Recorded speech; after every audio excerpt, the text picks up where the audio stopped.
राज्यर समस्त चिंगुड़ी फैक्ट्री में आमोनिया गैस स्थिति जांच पर निर्देश दिया जायछि एवं स्थिति जांच करी 7 दिन भितर रिपोर्ट देबाकू कुहाଯାଇଛି। आमोनिया गैस लीक न हेबा नै कोन कोन प्रतिषेधमूलक पदक्षेप निया जायछि ताहा जणाइबे। समस्त अधिकारी को फैक्ट्री जांच करने मध्य निर्देश दिया जायछि। तमिलनाडु तिरुवल्लुर जिला पेरियापालियम स्थित सी फूड फैक्ट्री रे आमोनिया गैस लीक हुई 7 जन को जीवन जायछि। गैस ट्राजेडी रे 60 रु अधिक गुरुतर होई पड़िछन्ति।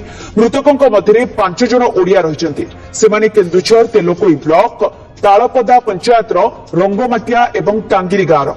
राज्य सरकार मृत श्रमिकों पोस्टमार्टम ओडिशा को डेड बॉडी स्थानांतर सहित आहतों को किभली उपयुक्त चिकित्सा सुविधा मिल पार से नहीं सहयोग करने को चेन्नई को 3 जणिया टीम पठाई।